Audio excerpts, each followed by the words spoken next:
So if you're watching this video, this is hopefully a little bit of guidance regarding the composing of or the beginnings of your Cuban composition that you're going to write.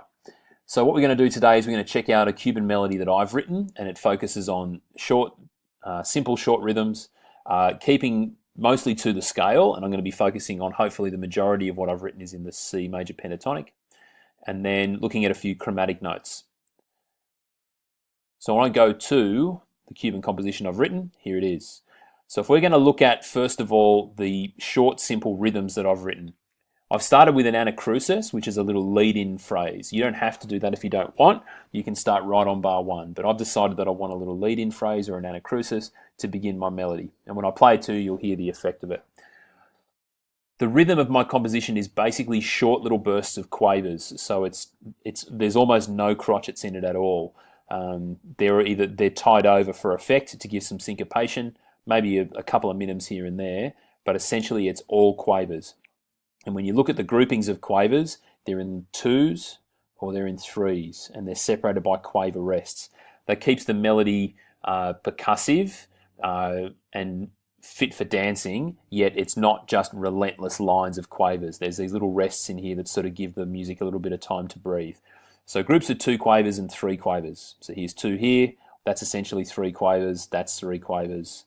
That's two and a bit. That's three quavers, a little bit more than that. And then we go back to twos and threes, twos and threes. You'll notice that the rhythm of this line up here is very similar or the same as the rhythm of this line. The only thing that I've done is I've changed the pitch of the melody. And we'll get to that in a second. So this is the longest line of quavers in the whole composition. But I guess simple rhythms are best.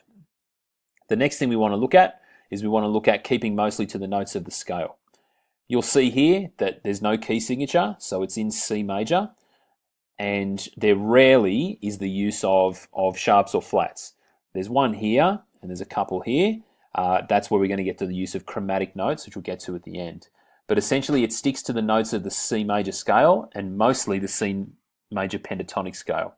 See, this is all pentatonic scale through here. So 3, 5, 6, 1, 5, 6, 3, 5, 3, 5, 6, 6, all the way through here, and then 3, 5, and then a little chromatic run down to F. Now, the eagle-eyed viewers out there will be thinking that F isn't part of the C major pentatonic, and you'd be right. I only touch on avoid notes from C pentatonic here, and down here as well. I very rarely go to it, but the notes of these chords, the notes of F and B fit very nicely with the chords that I'm going for here, and I'll explain the harmony in a second. So yeah, I stick mostly to the notes of the scale. At any case, all of the notes in the melody are from the C major scale at a minimum. So that's C, D, E, F, G, A, B, and C. The harmony that I'm using chord 1. The tonic note of chord 1 is C, right? And this is all C major harmony through here. And then here it changes to G. So chord 1 and chord 5. I've only used two chords, and the C major pentatonic and the C major scale fit very nicely over both chords. So I've got 1, 2, 3, 4 bars of the one chord, and then 1, 2, 3, basically three bars or 3 or 4 bars of the 5 chord, and then back to the 1 chord, and then it repeats.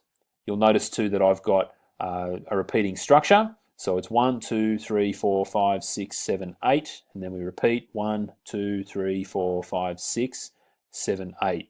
So we take the first time ending the first time through the composition, and then we repeat and then skip the first time ending and go to the second time ending. The last thing I want to look at is the use of chromatic notes. Chromatic notes are the notes that are out of the scale. So G flat isn't in a C major scale, neither are these down here. I've used these for a little bit of effect at the end of a phrase. So here's my first phrase, it's 3 bars long, and then I finish it with a little bit of chromaticism. Here's the next phrase. This phrase here is a sequence of this phrase, i.e. it's the same rhythm, but at a different pitch. And then I finish that phrase off with a little bit of chromaticism both times. So the chromatic notes I use for a bar and a bit at the end of each phrase. So go ahead and have a go at writing a simple 8-bar melody using the points listed on slide 25. And if you've got any questions, just let me know.